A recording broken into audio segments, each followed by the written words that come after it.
Hello everyone, this is Moshe, the Electric Israeli on FSD. If you're new, don't forget to subscribe and help me change the world one electric car at a time. Thank you to all my supporters. Please support me on Patreon. And if you're buying a Tesla car, use my referral code and you can get $1,000 off your Tesla. Thank you for those who have already. Then we're going to talk about sales of electric cars in the United States. I'm going to give you general numbers and I'm going to give you some of the specific brands.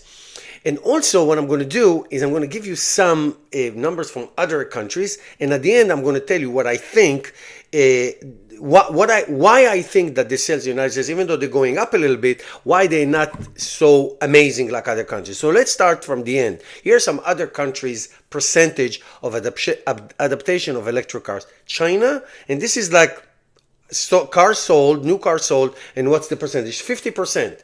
50% of cars in China that are sold are electric. Norway, Norway, the queen of EV, 93%. Israel, my homeland, 25%. I never thought this would be a thing. Last year, 23, it was 17%, 18%. Okay, the United States last year was 7.8% and went up to 9%. Okay, so let's take a number. 15.5 million cars sold in the United States. So if you take that figure, it's about 1.5 million or so, a little bit more than 1.5 million were sold.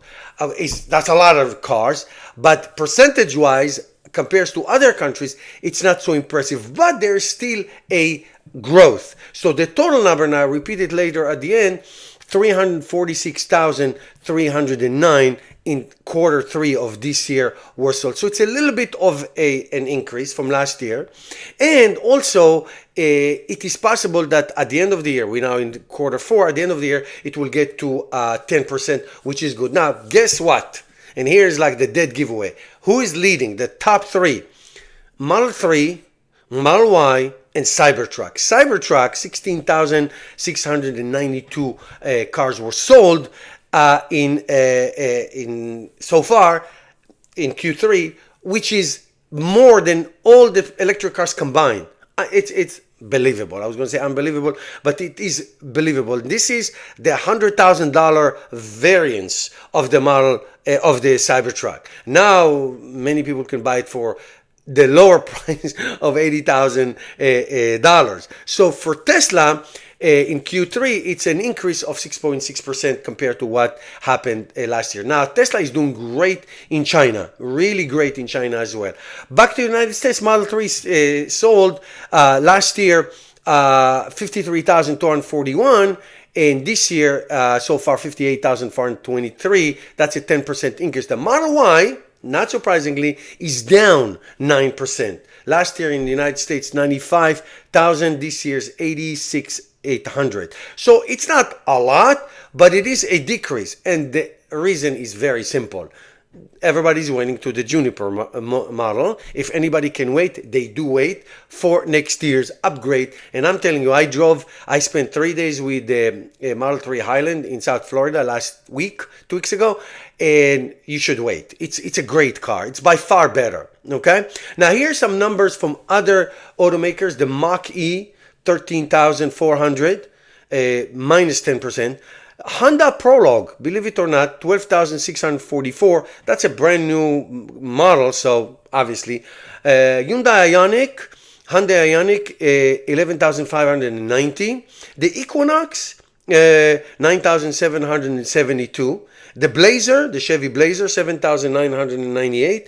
And the Rivian, which is seeing tremendous decline, 7,245. Altogether, like I said, 346,309.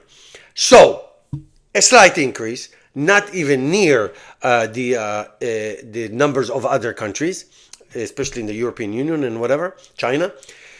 And why is that? I'll tell you. It's very simple answer. There is no inventory. No options. There's Tesla. That's why they're number 1, 2, and 3. And there's everybody else. So if you see the Tesla, which is more than 50%, close to 50%-ish at the sales in the United States, there's that Hyundai, they're a very good car. Nothing. Now, in Europe, the Middle East, and China, of course, you have more than 100 choices of great cars. Obviously, the leading is the BYD with all their variants, and Geely with all their variants, and many other Chinese companies you haven't heard of. Okay, many that are flooding the zone with good, affordable cars. So in the United States, there's not enough. There's not enough choices. Not enough choices, and also more importantly, there's not enough. They're not affordable. The cheapest Tesla, if you qualified for incentives, $35,000. Now, a cheap car is $25,000. Okay, $25,000, and Tesla's not even in planning to have a car like this. Now, the other cheap models that Chevy made, they stopped making them, like the EUV and the Chevy Bolt. Okay, they don't make them. If they're good, they're not going to make them anymore. So there are not enough choices. Now, obviously, the United States is a big country, so infrastructure, you have the Tesla superchargers, which are amazing.